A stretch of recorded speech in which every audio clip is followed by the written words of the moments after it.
Hey everyone, I am here with Representative Darren Soto, who represents Florida's 9th Congressional District, which is the Orlando metro area in Central Florida.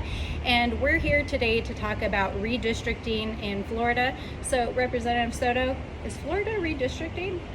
So there's a big question on that. We normally just do redistricting right after the census like other states. So there would be no legal precedent to doing that. Florida is also unique in that we have redistricting factors that are in the Constitution that have to be followed.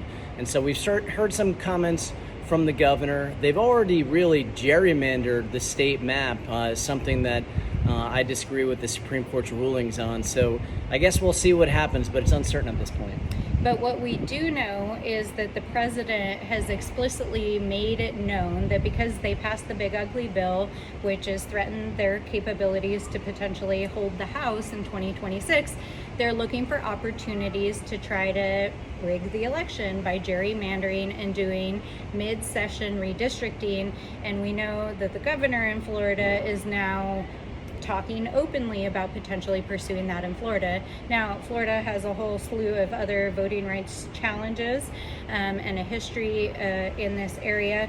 But what would this mean for both the country and the people of Florida's 9th if they were to redistrict? Well, it's no shocker that Trump is deeply unpopular, as is the one big ugly law, record debt, record healthcare cuts, nutrition, Pell Grants, so many things, which is why it's deeply unpopular as well. So they want to cheat in the election. They want to pick their voters rather than voters picking their representatives. And so you'll see us do whatever we can in the courts to make sure that the fair district amendments are enforced. And this is already something they did last election. They gerrymandered North Carolina to steal 3 seats for the Republicans, and that is their exact majority right now, 3 seats.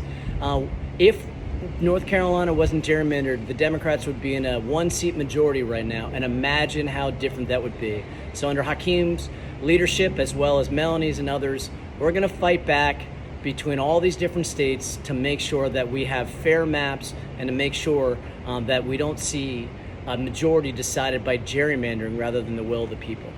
So to that point, what can the good people of Florida do right now to make sure that their maps remain fair?